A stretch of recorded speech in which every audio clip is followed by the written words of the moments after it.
जोहार मंडल वेंकटेश्वरराव सर जोहार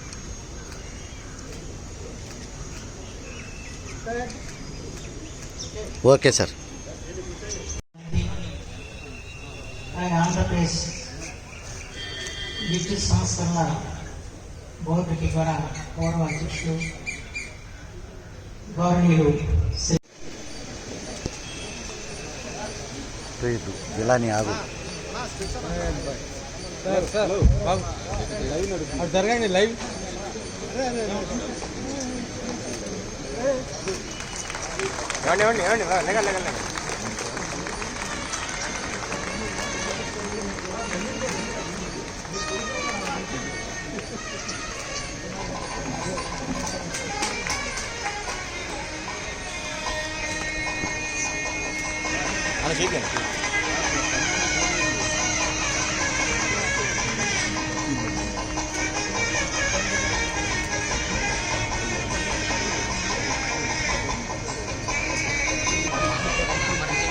ఆనంద్ గారు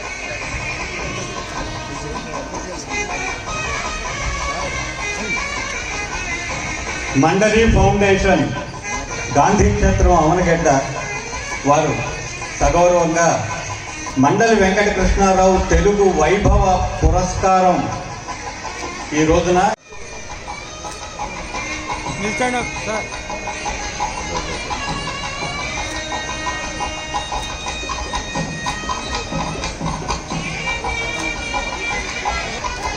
sir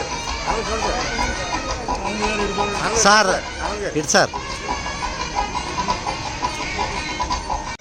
hello cell phone sir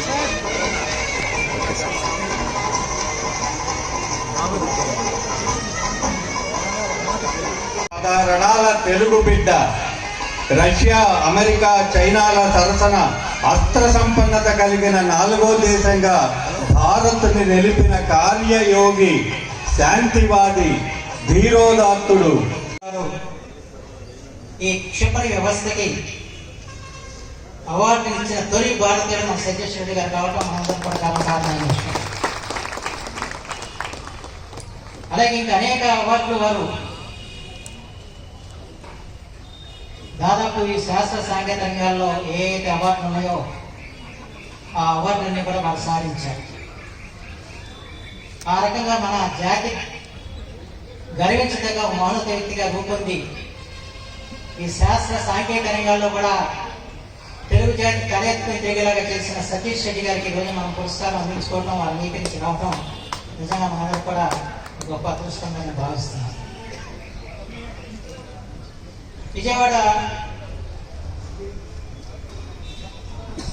పుస్తక ప్రదర్శనశాలలో ఒకసారి ఒక పుస్తక ఆవిష్కరణకి అవనిగడ్డలో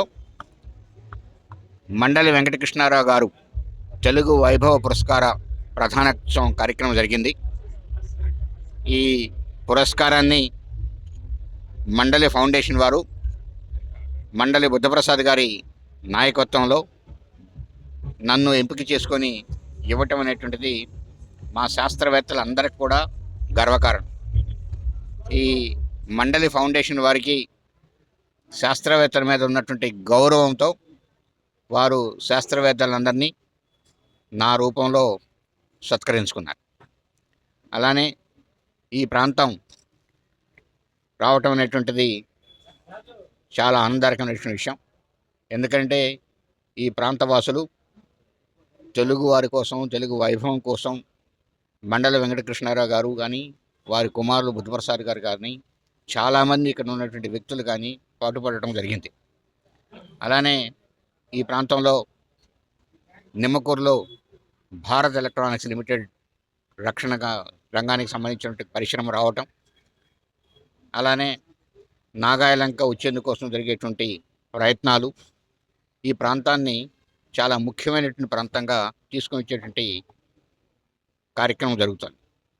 రాబోయే రోజుల్లో ఈ ప్రాంతంలో మచిలీపట్నంలో ఉన్నటువంటి పరిశ్రమలు ఏవైతే ముఖ్యంగా రక్షణ రంగానికి సంబంధించినటువంటి ఒక 2-3 ఏవైతే ఉన్నాయో బిఈఎల్ కానీ, లేకుంటే ఎస్ఎస్ పాలిమర్స్ కానీ, ఈరోజు నిమ్మకూరులో వచ్చినటువంటి బిఎల్ కానీ, మనం అందరం కూడా ఆశిస్తున్నటువంటి నాగాయలంకలో క్షిపణి కేంద్రం కానీ, ఇవన్నీ కూడా ఈ ప్రాంతాన్ని రూపురేఖలను మారుస్తాయని చెప్పి ఖచ్చితంగా ఆశిస్తున్నాను.